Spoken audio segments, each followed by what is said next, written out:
What I thought I'd do is talk for a few moments about the revolution, and then open it up for any questions you might have or any remarks. But let me start out by saying, as the university president said, that Ben Ali ruled Tunisia with an increasingly iron fist for 23 years, and his very sudden departure on January 14th, following 4 weeks of civil strife, really set the country on a new, much more hopeful path as far as seeking greater participation in the government and also greater personal freedom. And at the same time, this set off a wave of democratic protests throughout the Arab world that has come to be known as the Arab Spring. What I'd like to talk about this morning, first of all, the speed with which the revolution took place, the nature of the revolution itself, the progress that Tunisians have made since January 14th, which has been marked by a bit of political ferment, but at the same time by, in my opinion, a rather surprising degree of political consensus, their prospects for successful transition, and what the U.S. is doing to help and to set this on the right path. So let me start out with the revolution's momentum. The revolution that toppled Ben Ali really began on Friday, December 17th, in a small town called Sidi Bouzid in the interior of the country, and an educated but underemployed fruit and vegetable vendor got into an altercation with a policewoman who basically confiscated his cart because he was selling his wares without a permit. And reports are, we'll never know exactly what happened. Reportedly, she slapped him. Whatever the story was, he felt humiliated by this and marched down to see the governor, and no one would see him. And he was so dismayed by this that he set himself on fire. As a result of this act of really of desperation, of civil disobedience, there was a wave of demonstrations that began and spread to other areas in the interior of the country. They were captured on Facebook. The internet was extremely tightly controlled and blocked. The previous regime was very sophisticated, unfortunately, at doing that, but Facebook was not blocked.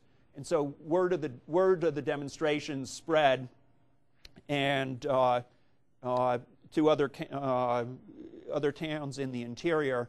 It was really, though, not until the weekend of January 8th and 9th that there was a tipping point. The weekend of the 8th, 9th, there were the security forces fired on demonstrators. Reports were that at least 20, probably more, were shot by the security forces. As a result of this, the demonstrations really spread and took off and spread to the coastal areas where the largest cities in Tunisia are located. I think there was a transformation of the demonstrations from being more economic in nature to political, because obviously when a government starts shooting at its own people, it starts to lose legitimacy in the eyes of the people. So demonstrations that led unfortunately to these shootings. The shootings were over the weekend. Ben Ali gave his third and final speech on Thursday, the 13th of January. Interestingly, it was the first speech that he gave in Tunisian dialect of Arabic. Are there any Arabic students here? Okay, good. I assume you're learning Modern Standard Arabic, and that was the language which Ben Ali used for his speeches. He's very very formal, not very comfortable with people. When he gave this speech in Tunisian dialect, it was the third of his 3 speeches, but the first one in Tunisian dialect, which is the language that people speak in their homes. A lot of Tunisians said it was the first time they ever heard him speak Tunisian dialect. And I mean, for those of you who aren't in an Arabic class and aren't studying, might not be studying Arabic, there really are there significant differences between the languages. I don't want to overdraw the analogy, but it's maybe a bit like Latin and Italian or another Romance language. Some people say if he had spoken frankly to the Tunisian people in their own language earlier, that the demonstrations may not have spread as rapidly as they did. But hindsight's always 20/20, and he did not. His speech did not resonate. And the next day, Friday, January 14th, he got on a plane with his family for Saudi Arabia, where he remains to this day. We saw there are actually a lot of similarities between what went on in Tunisia and what went on in Egypt just a few weeks afterwards, down to the fact that Ben Ali gave 3 speeches, Mubarak gave 3 speeches. Ben Ali's 3rd speech was on a Thursday. Mubarak's third and last speech was on a Thursday. The next day, they each stepped down from power. There was a joke at that time that Gaddafi was going to outlaw Fridays in Libya as a result, and maybe now he wishes he did. I don't know about that. But let me talk now. That gives you a bit of context of how quickly it spread. Let me mention the nature of the revolution, and really the spark for the revolution. It was rooted in economic grievances. It started in an area that historically has been disadvantaged, but I would say it was neither economic nor political in nature. As one member of civil society told me shortly after the revolution, poverty exists everywhere. What this revolution was about dignity and dialogue, and specifically the loss of dignity and the lack of dialogue in Tunisia. And I think that can probably be applied to some of the revolutions and some of the popular movements that we're seeing in the other Arab countries that are undergoing the similar transformation. I'd say that the Tunisian revolution could be called the first postmodern revolution, and I'd give 4 reasons for that. First of all, it was not ideological in nature. People were insisting on values. They were protesting for these values to be adhered to, values such as transparency, which was missing in Tunisia under Ben Ali, and human rights, as well as economic opportunity. Since it wasn't primarily ideological in nature, unlike a lot of revolutions, that allows the different groups competing within Tunisian society the opportunity to cooperate more than if there was a rigid ideology that was pushing the revolution forward. Secondly, it was truly a grassroots revolution. This was a revolution conducted outside of the capital, mostly by young people, and there were really no leaders. There's no icon of the revolution. There's no Mandela or Lech Walesa or anyone like that Tunisians can point to. This has certain advantages because no single group, be it a leftist group or an Islamist group or whatever, can claim ownership of the revolution. The political parties and the leaders of the political opposition were really playing catch-up on this. And third, it was a revolution in which the participants really weren't seeking to take power. they weren't trying to take power. They're trying to get rid of Ben Ali and remove the existing regime, and that provides certain opportunities, and there are also certain risks in that. The challenge is how do you create political consensus, and I'll talk about political consensus in a second. And the fourth and final reason that I think we can describe this as a postmodern revolution, if you will, was the role of technology in it, and particularly, or more specifically, social media, and particularly Facebook. And the Tunisian revolution was a Tunisian accomplishment. It was not, there was no foreign hand in it. The Tunisian people deserve the credit for their accomplishment. So I'm not trying to fit their revolution into our narrative, and our narrative these days is very much Facebook. But at the same time, Facebook was not censored, and it did allow a mechanism for news of the demonstrations to spread and to mobilize Tunisians, and I think especially when the demonstrations spread to the cities where there were larger, obviously larger population centers to mobilize. I'll shift now to some of the progress that we've seen since January 14th, and in talking about the nature of the revolution, I touched on political consensus, and I've been struck by the fact that the Tunisians have been able to create a consensus at three key points thus far in just the 8 months or so since Ben Ali fled. And I think this is particularly interesting because Ben Ali had such a strong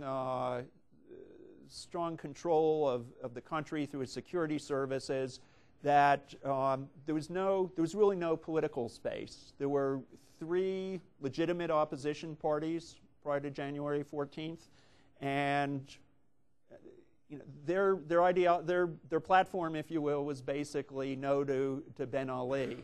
So we're moving from a situation where people, through no fault of their own, the fault is Ben Ali's, really did not have very much experience in consensus and in coalition building and all those things that we take for granted in the United States.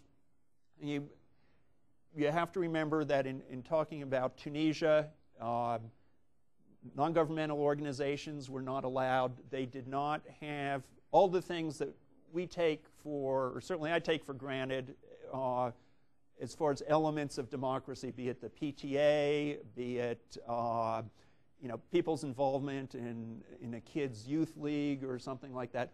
All of that is, student council elections, whatever. All that is totally missing. Was totally missing in Tunisia. But the three critical points at which the Tunisians thus far have been able to create a consensus. First one came at the end of February.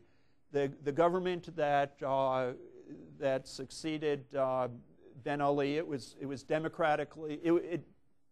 I shouldn't say it was democratically selected, but it followed the Constitution. The Speaker of the Parliament became the interim president, and he asked the Prime Minister Ghannouchi, to continue in office. Some ministers stayed in office, some didn't. But that grew untenable because for the Tunisians who had been active in the demonstrations, they really saw that there was from their perspective, there was no change. In the sense they still had the same prime minister, still had many ministers who were members of the previously ruling party. And so they continued to demonstrate, demanding a political change. So on February 27th, a new prime minister, Qaid Essebsi, who's is currently remains as prime minister, came into office, and he took a number of steps right away. First of all, he got rid of all the ministers who had been holdovers from the previous regime. Second of all, he dismissed all of the ministers who had political aspirations of their own, even though many of them were legitimate opposition leaders. Third, and perhaps most importantly, he set the nation on the course for the future, which was to have elections for a constituent assembly whose purpose is to write the Constitution and defer having presidential elections. This reassured the Tunisian people for a number of reasons. First of all, there was the wariness about having a strong president and moving too quickly to presidential elections. An imperfect analogy would be the way American colonialists felt about a government after our revolution. There were a lot of things we didn't know, but one thing we did know is we didn't want a repetition of King George the Third. Another reason that it reassured Tunisians is it gave a roadmap to the future, and people realized that they wanted to move forward, the roadmap gave them the opportunity to look forward rather than looking to the past. And I think that was very important for Tunisians' political opposition. The second crunch point, I would say, came in June, when the elections had been announced for the Constituent Assembly, had been announced they were to be held on July 24th. The mechanics of setting up the elections were proceeding fairly slowly. Part of it was appointing the right number and right mix of people for the Independent Election Commission, and part of it was, frankly, the Tunisians just didn't have any experience for organizing credible elections, because the elections in the past had been a sham. And last presidential election was October of 2009. Ben Ali allegedly got 89.62% of the vote, and allegedly the participation figure was also 89%. I think the participation figure was probably the more incredible of those two figures, because people just didn't vote. Foregone conclusion. Why waste your Sunday on going down to a polling station? So because of these technical problems, the Independent Elections Commission called for postponement of the elections until October. Government at first said, no, we want to hold them on this date, July 24th, but Independent Election Commission insisted, and so the elections will be held on October 23rd. I had thought, and I'm very happy to say I was wrong, I had thought that the postponement of the elections might lead to some bit of political ferment on people thinking, well, the government just wants to keep in power. That's why they're delaying the elections, even though it was the Independent Election Commission that was actually making the decision. But I was wrong. I mean, there was no. I thought there'd be demonstrations. There were no demonstrations. And again, this was the second point, I would say, at which there was a consensus on moving ahead. And those elections will be held on October 23rd. There'll be independent observers, both from within Tunisian civil society, but also from outside the country. Carter Center is going to be observing. The Organization for Security Cooperation in Europe is going to be observing. Other NGOs and other governments are going to be observing. We're going to have an embassy participation in the observation effort as well. I think the third illustration of the Tunisians' ability to create consensus came about just a week ago, when almost all of the major political parties, and I should say now there are 110 political parties registered in Tunisia, which strikes me as a lot. I think it shows the thirst of people to participate in the democratic process. And I'm told it's also, it's not inconsistent with what's happened in other democratic transitions. I'm told that after Franco left the scene, there were something like 250 political parties in Spain. But obviously with 110 political parties, some are stronger than others, and the 11 of the most important parties got together, signed an agreement that is not legally binding, but says that they will limit the time of the Constituent Assembly, after presumably they're elected to it, to 1 year to write the Constitution.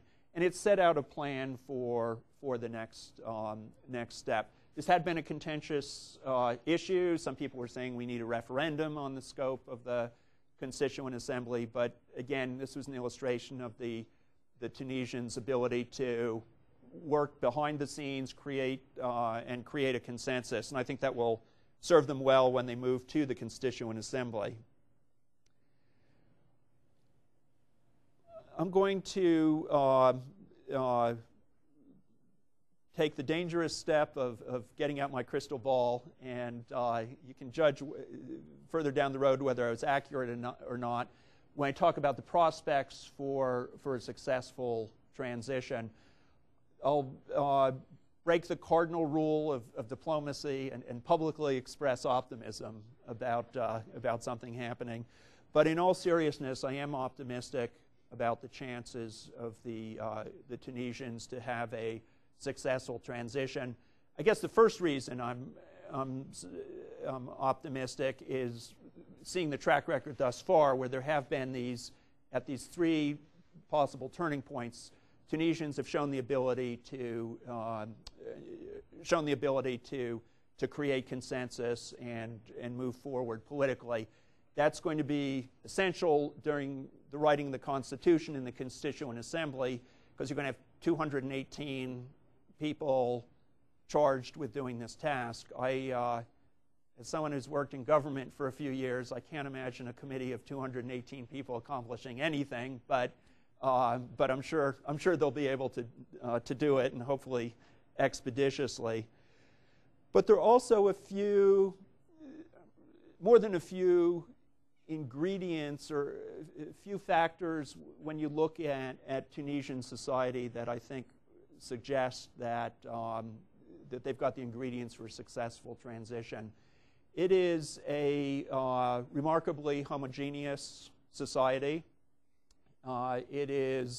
People are fairly moderate and fairly tolerant. There's not perfect, but good equality between males and females. When the first president, Bourguiba, became president upon Tunisia's independence, he mandated education for both boys and for girls. So now women in universities are 60% of the university population. It was the first Arab country in which polygamy was outlawed, first and only thus far Arab country where polygamy was outlawed. Tunisian women got the vote before Swiss women did, for example. So there are a number of factors like that. Also important, I think, there's a large middle class in Tunisia. Home ownership rate is greater in Tunisia than it is in the United States as well. And I think that kind of stability is extremely important for a successful transition. Tunisians also have a lot of exposure to Western ideas of democracy. They very much look to Turkey as a place where democracy and can thrive in a Muslim country. And I would argue that they are familiar with the institutions of democracy, even if those were not democratic institutions under Ben Ali. And what I mean by that is the idea of a parliament is well established. The idea that the judiciary should be independent, that's a well established idea, even if it was in the performance under Ben Ali, that wasn't the case. I think this is very important because if you compare Tunisia's transition to the transition that the Libyans are going to have to go through, they're really starting from the Libyans from the floor. And I mean, I wish them well, but they have a lot more institution building than the Tunisians will have. I don't want to be Pollyannish about this. There are challenges out there, no question about it. Tunisians have a high unemployment rate, which they recognize, but that it's a structural problem. It's not going to be solved the day after the elections, or it's not going to be solved the year after the elections. So there are challenges to the transition, but in sum, I think that they have all the necessary conditions for a successful transition. Whether those conditions are sufficient, we'll see. But my guess is that they will be successful. Another reason that I'm optimistic for the prospects for success in Tunisia is that they're open to foreign assistance for this transition period, and that gets me to the point I want to make about what the United States is doing in this regard. There are a number of different sectors where we can and we are assisting. I mentioned election observation is one that's very much welcomed by the Tunisians. But it's not just election observation. There's also, we're making grants to civil society groups, helping to train political parties, working to provide technical assistance to the Independent Election Commission and the like. Thus far, we've already provided over $30 million in assistance to civil society groups, and we're trying to make sure that money it goes to groups throughout the country, not just groups in the capital, so that the disadvantaged areas benefit as much as NGOs, say, in the capital. Security is also obviously very important for the Tunisians, especially. They live in a tough neighborhood with Algeria to the west and Libya to the east. Last fiscal year, we provided $18 million in foreign military financing for basically to sustain their equipment. We also provided roughly $2 million through a program called International Military Education and Training. And I mention this because the Tunisian that basically brings Tunisian military officers to the United States to study in our military institutions or at our military courses. I mention this because the Tunisian military played exactly the role that we in the United States would have hoped that it would have played. It historically has been apolitical at the time of the revolution. It did not support the government, the Ben Ali regime. It did not fire on demonstrators. When the discredited police forces faded away, the military moved in to provide security. They were very much welcomed by the people. I saw people putting bouquets of flowers on tanks, for example, in Tunis, things like that. We're also, the United States is also seeking to address Tunisia's economic problems. We've brought delegations of senior business leaders to Tunisia. We're trying to encourage entrepreneurship through a training program. We're trying to give technical advice on banking reform and the like. Just to sum up, looking at 2011, and I'd really address these comments to the students in the audience. We will look back at 2011 and what it means to the Arab world the same way that we look back at 1989 and what that meant for for Europe, Eastern Europe, and Russia. This is really a tremendous opportunity for, first and foremost, for the Tunisian people, but I think also for friends of democracy in the Arab world. We're trying to do our bit. As a diplomat, it's a tremendous privilege and also a heck of a lot of fun to be serving in Tunisia at a time like that. And again, for the students in the audience, especially if you're studying Arabic, that suggests a certain degree of interest in foreign countries and cultures. I'd really encourage you to stick with it and look. We've got lots of opportunities to serve overseas, the State Department, the military, NGOs. I was a Peace Corps volunteer. There are all kinds of opportunities out there, and I really encourage you to take advantage of them. It's fascinating. It's educational. I can't think of anything more honorable to do than serving your country, and it really gives you the opportunity to do that.